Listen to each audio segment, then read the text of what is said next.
Alors, bonjour à tous. Aujourd'hui, nous allons discuter avec Cyrielle qui va nous faire son témoignage de ce que Jésus a fait dans sa vie. Bonsoir Cyrielle, comment tu vas? Ça va très bien, merci. Super. Bon alors, pour commencer, tu vas te présenter rapidement. On veut un petit peu tout savoir. Quel âge tu as? Alors, je m'appelle Cyrielle, j'ai 38 ans, j'ai 2 enfants. Je suis mariée et j'habite Lyon. D'accord. Et t'es mariée depuis combien de temps? Je suis maman au foyer. Ah, Je super. suis mariée depuis 12 ans. 12 ans, cette année. Ah oui, quand même. Super. Ils ont quel âge tes enfants? J'ai un fils de 16 ans et un fils de 7 ans. 2 garçons. Ah oui, l'adolescence en plus. Lâche pas facile. Eh ben, imagine que franchement, j'ai rien à dire là-dessus. Parce que ça fait super bien. Ah bah t'as de la chance, Dieu fait grâce, ouais. Alors du coup, je t'écoute. De quoi tu voulais nous témoigner? Déjà, je voulais parler par rapport à mes grossesses. Oui, voilà, par rapport à mes grossesses. Donc, j'ai les 2 fois où j'ai été enceinte. Dieu m'a toujours prévenue avant que j'avais aucun soupçon, aucune idée que j'étais enceinte. Et à chaque fois, ça s'est toujours passé de la même manière. Je me réveille le matin et tout de suite Dieu me dit: «Tu dois faire un test parce que tu es enceinte». Et ça fait que tout de suite, je vais acheter mon test et tout. Je fais le test et effectivement, oui, Dieu dit la vérité et je suis enceinte. Et ça a toujours été comme ça. Et une troisième fois, j'ai été enceinte. Mais cette fois-ci, j'ai pas entendu Dieu me le dire. J'ai senti par rapport aux symptômes et tout, et j'ai commencé à me dire: «Ouh là là, d'habitude Dieu me le dit, Dieu me prévient toujours et là j'ai pas eu ouais, Dieu m'a pas prévenu cette fois-ci». Et ça t'a angoissé quelque part ou ça t'a pas gêné plus que ça? Franchement, oui, ça m'a angoissée. Je me suis dit: «Ça s'est toujours passé, de la même façon». Du coup, j'ai fait mon test et tout et oui, donc j'ai fait mon test et tout et oui, j'étais enceinte et je sais pas pourquoi j'ai senti que cette fois-ci, je devais pas en parler aux gens parce que, il y avait quelque chose de différent. Donc voilà. Et les semaines ont passé et en fait, j'ai perdu l'enfant. Le cœur s'est arrêté et tout, j'ai perdu l'enfant et ça a été vraiment un moment très difficile. Et t'étais à quel stade de ta grossesse quand tu l'as su? J'allais sur mon 4e mois. Ah oui, c'était bien avancé quand même, quoi. Oui. Après, les médecins m'avaient dit: «De toute façon, tu t'inquiète pas, tu verras rien, ça partira comme ça et tout» et en fait, ça s'est pas du tout passé comme ça. C'était exactement comme un accouchement, c'était pareil. Ah bah oui, à ce stade-là, oui, forcément. C'est pas comme si c'est le premier mois, quoi. Oui, voilà, exactement. Ça fait que j'étais un peu étonnée que les médecins me disent, quelque chose et que ça soit pas exactement ce qu'ils m'ont dit qu'il se passe, quoi. Et du coup, voilà, j'ai dû faire mon deuil et ça a été très dur. Comment dire ça? J'étais vraiment malheureuse, quoi. C'est quand même un enfant que j'ai perdu, c'était pas rien. Et j'ai pleuré des semaines et des semaines, c'était très dur. Et je remercie le Seigneur pour le mari que j'ai parce qu'il m'a soutenue, même si parfois j'étais dure, j'étais méchante et tout. Dans le sens où j'étais tellement dans ma j'avais des fois des paroles un peu dures, quoi. Et malgré ça, il a toujours été là, il m'a toujours soutenue. Merci Seigneur. Il savait que il pouvait rien y faire, mais il était toujours là, il m'a toujours montré qu'il était là, il me soutenait et tout. Avec malgré les difficultés, j'avais quand même sa présence. J'avais quand même du soutien. Oui, voilà, donc ça a été très dur. Et en fait, j'ai enfoui cette douleur au fond de moi et j'ai fait comme si de rien n'était. J'ai continué à vivre ma vie et tout, mais pourtant, les mois est passé et puis je vais penser mon enfant aurait tel âge, mon enfant aurait eu tel âge ce mois-ci. Normalement, j'aurais dû avoir c'était comment dire? Un CFE dans ma voiture, voilà, plein de choses comme ça. Il a accouché sans problème et tout, donc c'était vraiment dur. Ou je sais pas moi, voir des enfants dans un parc et tout, alors que j'aurais dû avoir moi aussi mon enfant et que je suis pas du tout à cette période-là. Donc c'était difficile. Et oui, voilà, comme je disais, j'ai vraiment enfoui cela au fond de moi et j'ai rien dit. J'ai fait croire aux gens que tout allait bien et que ça y est, j'avais oublié cet épisode de ma vie. Et pourtant, je savais très bien que je l'avais pas oublié, mais j'ai rien dit. Et un jour, j'ai rêvé que Dieu, il me disait, ben là, il y a un pasteur qui va venir et il va prier pour toi. Et Dieu me dit ça et je vais, dans mon rêve, je vais à une réunion de prière et tout. Il y a un pasteur qui est là, un pasteur invité. Et quand il appelle pour la position des mains, eh bien, je vais. Et le pasteur me dit, c'est comme si que le pasteur savait exactement ce qu'il avait dans mon cœur. Et il me dit, maintenant, il faut que tu la laisses partir. Et j'ai commencé à pleurer et tout dans mon rêve. Ça a pleuré et tout. Et le pasteur disait, il faut vraiment que tu la laisses partir parce que tu dois avancer. Et le pasteur a prié pour moi. Et quand il a prié pour moi, c'est comme si que toute la haine s'en était allée. Et dans le rêve, c'est comme si que je m'endors dans la paix, quoi. Et du coup, je me suis endormie. Et voilà, vraiment dans ce rêve, j'avais la paix. Je me suis réveillée et j'ai jamais oublié ce rêve. Je l'ai écrit et tout pour retenir ce moment par rapport à ce que Dieu essayait de me dire à ce moment-là. Et quelques temps après, ben, il y a eu une réunion de prière dans mon église. On a fait une réunion de prière et comment dire ça? Le pasteur et l'équipe de louange, ils se sont préparés au moins 1 heure avant la réunion de prière. Ça fait que quand on est arrivé, eux, ça faisait 1 heure qu'ils chantaient, qu'ils louaient Dieu, j'ai prié et tout. Et quand je suis rentrée dans la pièce, mais j'ai senti la présence de Dieu alors, dans l'endroit où je me trouvais. J'ai vraiment senti la présence de Dieu, c'était fort. Et il y avait comme une chaleur qui nous enveloppait, mais c'est pas la chaleur dans le sens il fait chaud, c'est vraiment c'était beau, quoi. Et quand j'ai regardé dans la pièce, ils avaient fait une espèce de comment dire ça? Il y avait une croix en bois dans le fond de la pièce avec un petit chemin qu'ils avaient fait avec des bougies de chaque côté de la croix. Et sur un autre côté, il y avait une table avec des petits seaux et des pierres et du papier laissé. Donc, je comprends pas trop à quoi ça sert, mais c'est pas grave. Du coup, on loue Dieu, on prie et tout. Et le pasteur dit, ben voilà, ce soir, je vais vous demander, ça va être un peu spécial ce qu'on va faire ce soir. Mais voilà, en gros, ce que vous devez faire ce soir, c'est de laisser tous vos fardeaux, pardon. Vous devez laisser tous vos fardeaux au pied de Jésus, au pied de la croix. Tous vos fardeaux, il faut les abandonner, il faut enlever tout ça de votre cœur, il faut arrêter de porter ces choses qui sont lourdes, qui vous font plus de mal qu'autre chose. Et donc, vous allez écrire sur des petits papiers que vous allez coller sur ces pierres qui sont là derrière. Vous allez les mettre dans ces seaux et vous allez faire ce petit chemin. Et le petit chemin, il fait 1,50 m à tout casser. Vous allez les mettre dans ces seaux et vous allez traverser ce petit chemin et vous allez poser ces seaux au pied de la... Je me dis, OK, ben, c'est ce qu'il faut faire, ben, je le fais. Alors, je vais prendre mon petit papier, j'écris, des fois, c'est des blessures dans l'enfance, on m'a dit que j'étais comme ci, que j'étais comme ça, des choses différentes. Et je me dis, quand je regarde ma liste, je me dis, bah, c'est bon, je pense que je vais trouver. Et quand je fais pour fermer mon papier, tu sais, il me dit, tu oublies Victoria. Et Victoria, c'est le nom de ma fille, du coup. Et moi, je me dis, non, je peux pas mettre ça, en fait, parce que, bah, c'est à moi, c'est mon enfant et tout.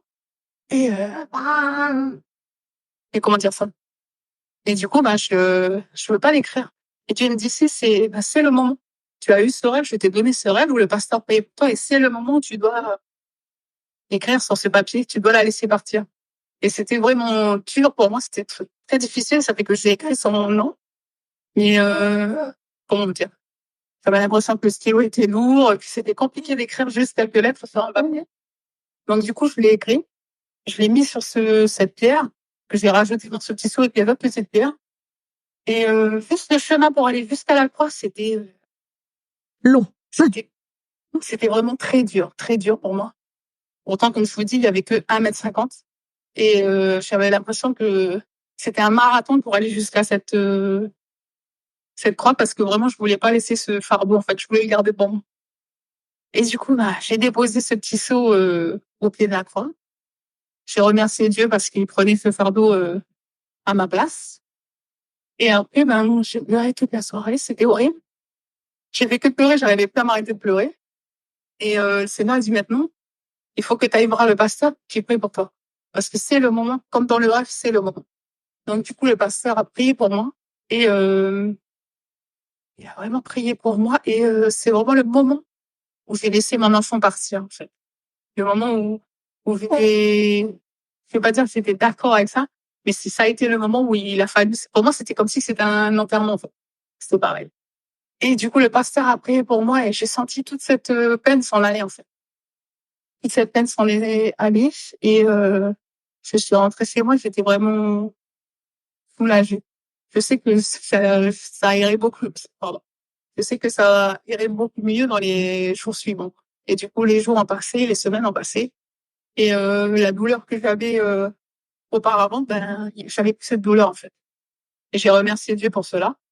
Un autre jour, ben, ici, en arrivant en France, je suis allée dans une église. Et dans cette église, on a prié et tout. Et c'était le moment de la Sainte Seine. Prier. J'ai loué Dieu, j'ai remercié Dieu de ça pour tout ce qu'il a fait pour moi, pour ce sacrifice à la croix et tout. Et dans ce moment de louange et de prière, où il y avait vraiment cette connexion avec Dieu, c'est comme si d'un seul coup, j'étais plus du tout dans la pièce. Et j'étais dans un autre endroit, pourtant, je veux dire, vraiment, c'est une vision que Dieu m'a donnée ce jour-là, et elle est incroyable. Et je pense que ça peut parler à beaucoup de personnes. Et dans ma vision, j'étais comme dans une forêt, c'était une forêt, une magnifique forêt, mais vraiment vert, les arbres étaient magnifiques, il y avait une rivière sur le côté, et l'endroit était apaisant, c'était calme, c'était beau, c'était tout, quoi. Et il y avait de la mousse au sol, mais il y avait aussi de la mousse un peu, comment dire ça? Comme s'il y avait des branches et puis il y avait de la mousse dessus sur ces branches, les branches des arbres. Et là, sur cette mousse, quand je regardais cette mousse, eh ben, j'ai vu comme un fœtus qui est apparu. Dans mon rêve, c'était ça. J'ai vu ce fœtus et j'ai regardé ce fœtus et j'étais en train de me demander, mais pourquoi ça arrive comme ça ici dans la forêt et tout. Et j'ai à peine tourné la tête et le fœtus a disparu. Et quand j'ai regardé droit devant moi pour essayer de chercher où était ce fœtus que je voyais qui était apparu dans la mousse, eh bien j'ai vu clairement Jésus qui marchait. Je le voyais pas de face, mais je le voyais de dos. Et il tenait une petite fille par la main. Il tenait une petite fille par la main. Elle devait avoir peut-être 2 ans, la petite fille. Et elle marchait avec lui. Et vraiment, elle était paisible et tout. Elle était dans la paix. Et j'ai compris sur le moment que c'était ma fille en fait que je voyais partir et que Dieu me donnait l'occasion de voir comment elle est arrivée au paradis en fait. Comment elle est arrivée, qu'en fait Jésus il vient et chaque enfant qui quitte la terre, et c'est comme ça qu'il arrive au paradis. Et Jésus vient les chercher un à un en fait. Et c'était cette vision elle est incroyable. C'est-à-dire pour vous dire aujourd'hui, je me souviens exactement de chaque détail, je revois exactement les images.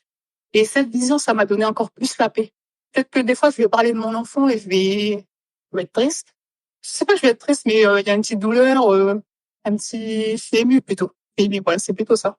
Je suis émue, mais franchement, je suis dans la paix parce que je sais que là où elle est heureuse. Et c'est vrai que j'ai oublié de rajouter que c'est avec cette vision que Dieu a confirmé que, effectivement, c'est une fille que j'ai eue, en fait. Et que le nom qu'on a donné, c'était pas au hasard, c'est Victoria, en fait. Et au travers de toutes ces étapes, comme je l'ai dit, au travers de toutes ces étapes, tout ce que j'ai vécu dans tout ça, et mon mari aussi par la même occasion, eh bien, notre fille, ce nom de s'appeler Victoria, c'était pas un hasard, c'était notre victoire sur toutes ces épreuves. Et maintenant, du coup, ça fait combien de temps que tu as fait ce rêve? La vision, c'était... on est encore là, 2024, Ouais. c'était en 2022.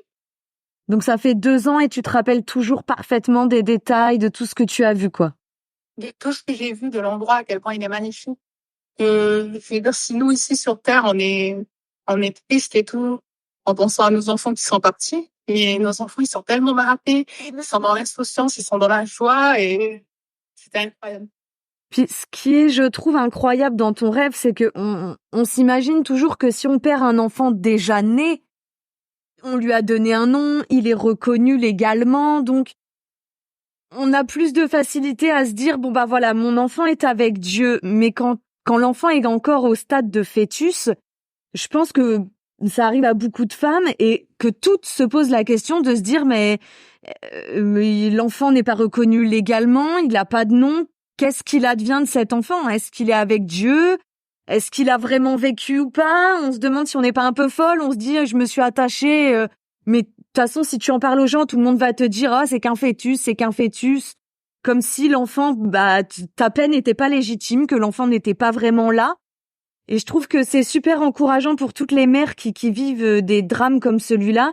C'est qu'au moins, ça peut permettre de rassurer les femmes et de leur dire que voilà, vos petits bébés, même si c'était un tout petit fœtus, même s'il avait pas encore de prénom, même s'il est pas né viable, eh ben il est quand même dans la présence de Jésus, quoi.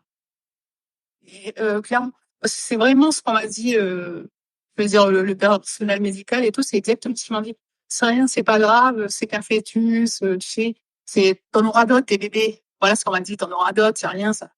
Mais non, en fait, pour moi, c'était vraiment pas rien du tout. Ça restait un enfant quand même. Et j'ai vraiment aimé, pas aimé ce que j'ai traversé, mais comment Dieu a fait les choses pour pouvoir me montrer que, voilà, en fait, ce que sur Terre les humains appellent juste un fœtus, ce que les hommes appellent juste un fœtus, ben voilà comment ça se passe. Voilà comment moi je procède avec ton enfant qui n'est pas juste un fœtus pour moi ou rien du tout comme certains pourraient le dire. C'est ça qui est super encourageant. Et si toi, maintenant, tu avais un mot à dire pour ces femmes qui ont vécu la même chose que toi, qui ont fait des fausses couches, une seule ou peut-être plusieurs, parce qu'il y a des femmes malheureusement qui collectionnent les fausses couches, est-ce que tu aurais un mot d'encouragement à leur donner?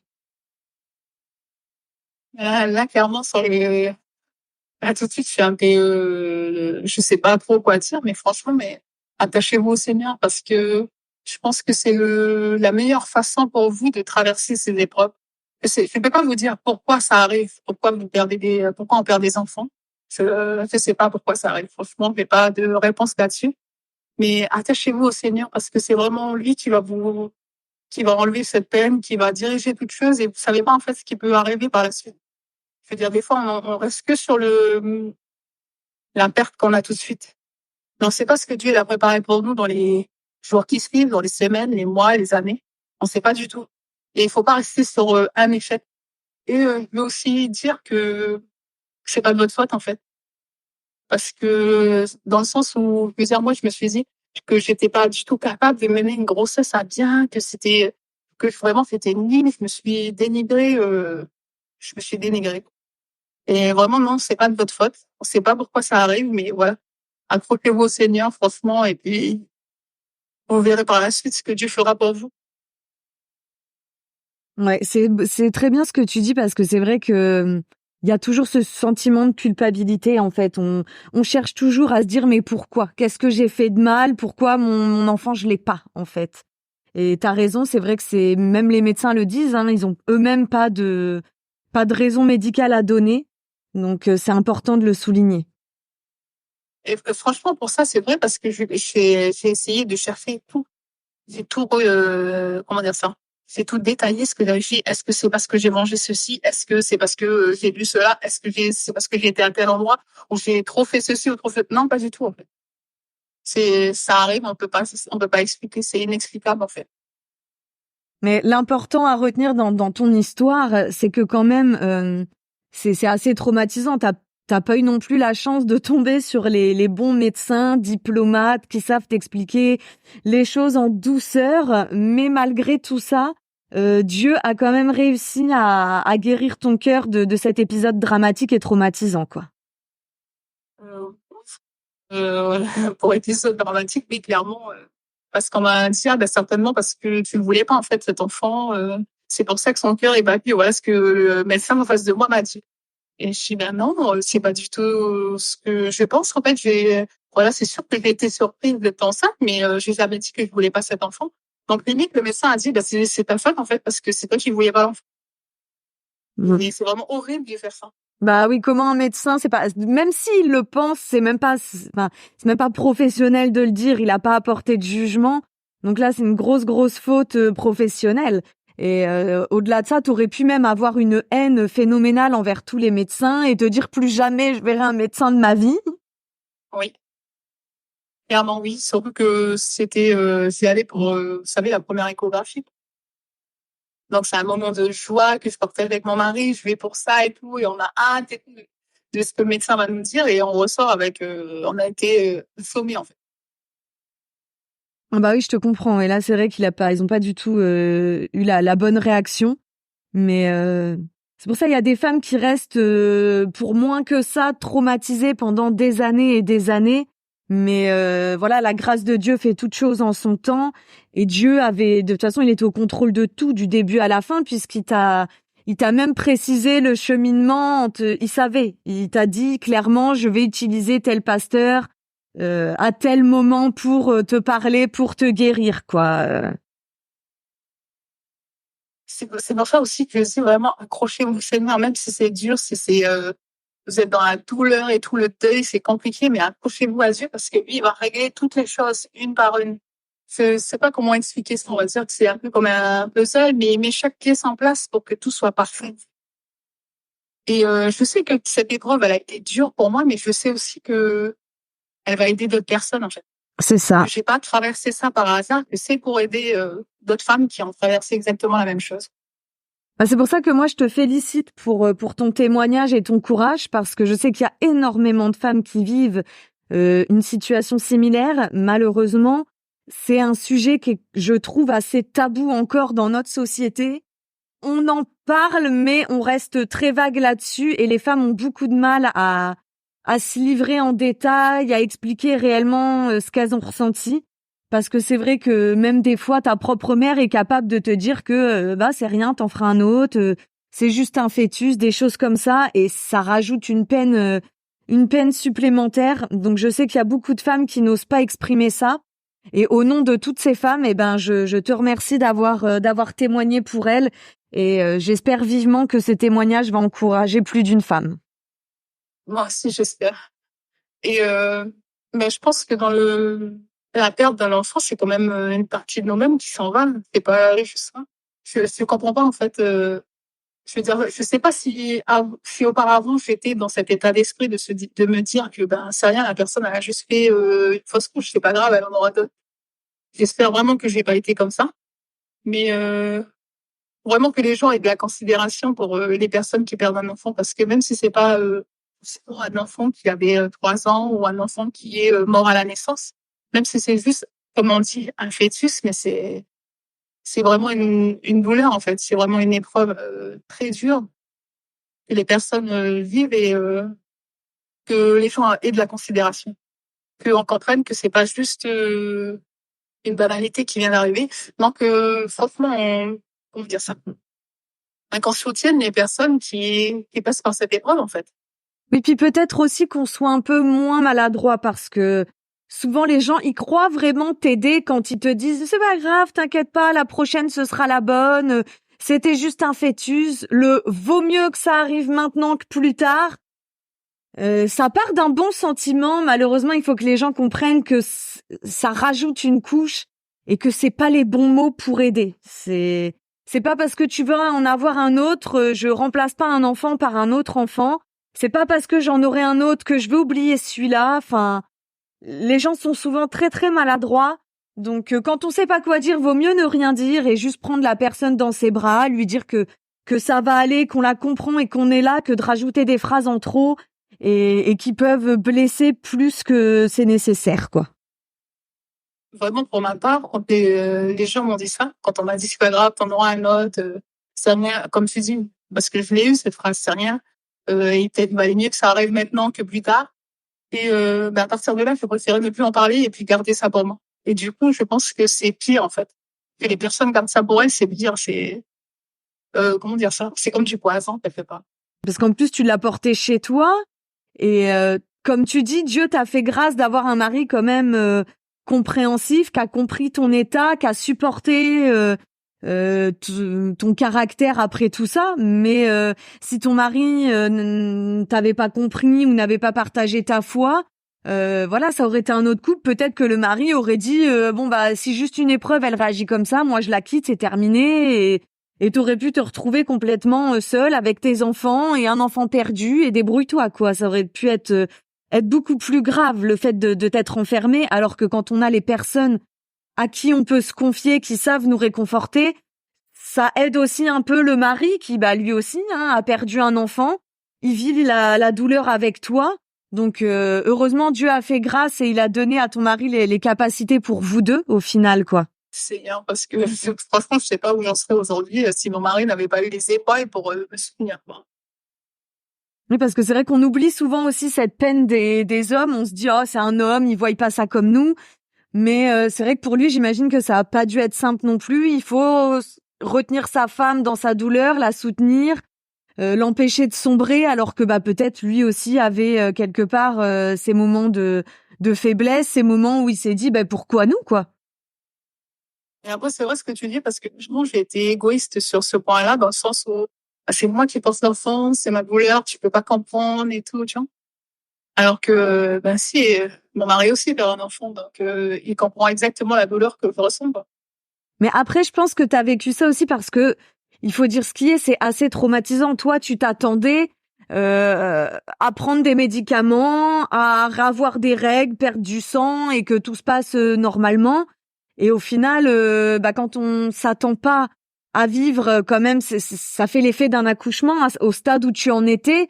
Quand on s'attend pas à ça, c'est vrai que tu te dis les gens peuvent pas comprendre parce que ils le vivent pas dans leur chair en fait. C'est là le traumatisme aussi qui est déjà psychologique mais qui devient à ce stade-là physique quoi parce que ça te marque aussi dans ton corps quoi. Oui, parce que, comme tu dis, voilà, c'était vraiment comme un accouchement. Alors, clairement, les médecins m'ont dit, ben non, tu vas rien sentir. Ça va partir comme des règles et c'est tout, quoi. Et tu verras rien. Tu verras pas, parce que l'enfant, il est pas formé à ce stade.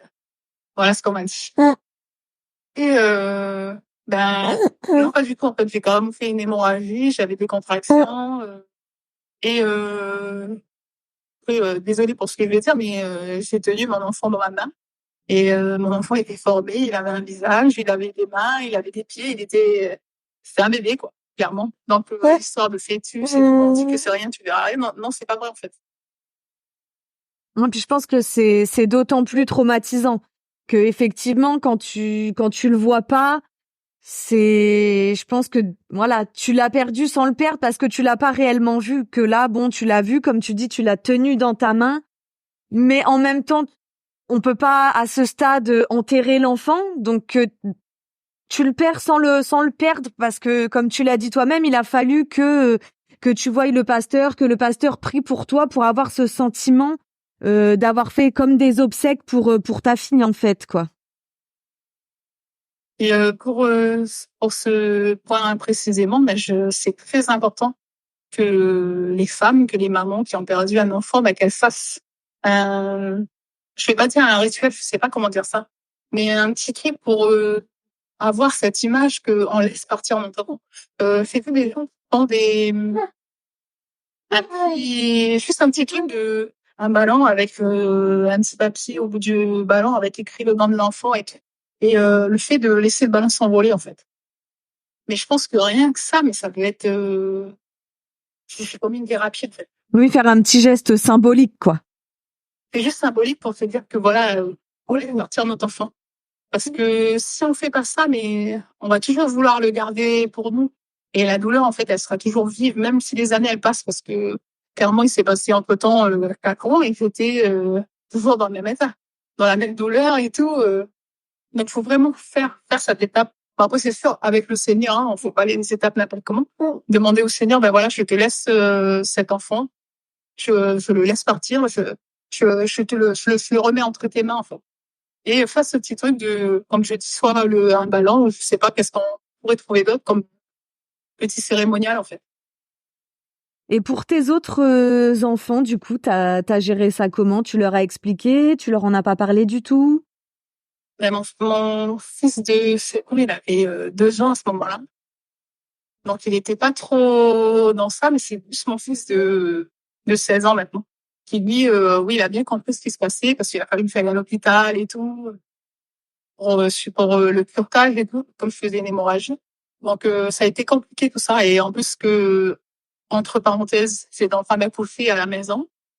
Donc, c'est sûr, je me suis enfermée dans une pièce, mais bon, ils savaient très bien, les enfants sentaient qu'il y avait quelque chose qui se passait, que c'était pas comme d'habitude. Donc oui, on a pris du temps, on a discuté, on a On a prié, on a beaucoup prié pour ça aussi, avec les enfants, parce que, c'est un moment, comment dire ça? C'est vraiment un moment personnel, intime, mais dans le foyer, dans la famille, que tout le monde a participé, en fait, à cet accompagnement, comment dire ça? Garde d'enfants. Et vraiment, on a demandé au Seigneur que ça ait aucune répercussion dans leur vie, parce que mon fils de 16 ans, et les moindres choses qui vont se passer pour moi, sa mère, ça va se ressentir à l'école. Et son comportement à l'école est différent. Les maîtresses vont m'appeler pour me dire, votre fils, il fait ça, ça, ça. Et c'était quelque chose qui se passe à la maison. Et généralement, c'était toujours quand j'étais dans une difficulté et tout. Lui, il disait rien. Il était là, il comprenait tout ce qui se passait, mais les répercussions se voyaient à l'école, en fait. Mais lui, il a souffert de ça, ou maintenant c'est quelque chose qui le dérange plus? Maintenant, ça le dérange. Mais les premiers temps, on a vraiment prié, discuté, continué de prier. On n'a pas, je veux dire, on n'a pas prié juste un jour et puis après on a laissé ça comme ça. Je veux dire, même si j'étais dans ma peine et tout, j'ai prié pour mon fils, pour qu'il ait pas ce poids sur les épaules, je sais pas. Oui, parce que souvent, quand il y a une fratrie, c'est compliqué, ouais. Parce que certains vont se dire, pourquoi moi je suis là et pourquoi ma petite sœur elle n'est plus là. Des fois, l'enfant qui survit, il culpabilise de se dire, voilà, moi je suis là et pas l'autre, en fait. Donc t'as eu raison de prier pour ça, finalement. Non, franchement, oui. Parce que je vais raconter juste un épisode à part. Les enfants, je trouve qu'ils sont vraiment très touchés par n'importe quelle situation. Je veux dire, là, on parle de la perte d'un enfant, mais par exemple, qui a 7 ans aujourd'hui, mon dernier, quand j'étais enceinte et quand il est né, eh bien, mon fils aîné, qui avait 7 ans à peu près, ou 8 ans, il a commencé à réfléchir à toutes les choses, comment ça va se passer. Et tout de suite, mon fils de 7 ans, 8 ans, a commencé à me dire, écoute, maman, si tu meurs, et pour vous dire comment un enfant, il réfléchit, quoi. Voilà, maman, si tu meurs, je vais arrêter l'école, j'irai travailler, et je m'occuperai de mon petit frère pour qu'il aille à l'école, je l'inspirerai à la cantine, pour des détails comme ça. C'est dans là que quand j'étais plus enceinte, j'ai accouché, mon enfant était vivant, mais son grand frère, il a commencé à réfléchir, mais voilà, si maman est meurt, comment on va faire? Il faut que je fasse ci, il a commencé à prendre un fardeau sur ses épaules, mais énorme. Et il a fallu payer aussi juste pour cette étape de la naissance de son petit frère, parce que il était trop en train de se torturer l'esprit, on va dire, pour comment ça va se passer dans le futur, en fait. Ça fait que je pense par là que la perte d'un enfant, les enfants du foyer sont aussi concernés. Il faut pas les mettre à l'écart et se dire, c'est pas eux qui vivent la chose, donc on n'a pas besoin de leur en parler. Si, on a besoin de leur en parler parce que ils voient quand les parents ne vont pas bien. C'est vrai. Bien là, bien le fond, et ils vont être qu'il y a quelque chose qui a changé. C'est ça, tu as bien raison. Si tu es d'accord, moi ce que je propose, c'est qu'on fasse une petite prière pour les femmes qui sont dans cette situation-là. Seigneur Jésus, je te remets toutes les femmes qui passent par des pertes d'enfants, qui passent par des fausses couches, qui sont dans la difficulté, qui n'arrivent pas à se relever. Seigneur, nous prions que tu les fortifies, que tu les aides comme tu as aidé Cyrielle. Nous te remercions, Seigneur, pour ta grâce, au nom de Jésus. Amen. Père éternel, c'est au nom de Jésus que nous nous approchons de toi. Merci encore pour ce temps dans ta présence, Seigneur. Nous savons qu'il n'y a pas de hasard avec toi et que tu avais tout prévu, Seigneur Dieu Père. Que certainement, Seigneur Dieu, des personnes vont être touchées par ce podcast, Seigneur Dieu Père, et qu'il y a un but à tout seul. Alors que tu puisses, Seigneur Dieu, toucher toutes ces femmes, Seigneur Dieu Père, qui ont perdu des enfants, ou peut-être qui arriveront à cette étape de perdre un enfant, Seigneur Dieu Père, que ce soit par la fausse couche ou autrement, Seigneur Dieu, et que tu puisses les taper dans leur cœur, apaiser leur cœur, Seigneur Dieu Père, et les conduire, Seigneur Dieu, par ta grâce. Merci encore pour ton œuvre. Merci pour tout ce que tu fais pour nous, Seigneur. Au nom de Jésus, Amen. Amen. Écoute, je te remercie, Cyrielle, pour ton témoignage. Et si jamais vous avez des questions, n'hésitez pas à les poser en commentaire. Bonne journée à tous.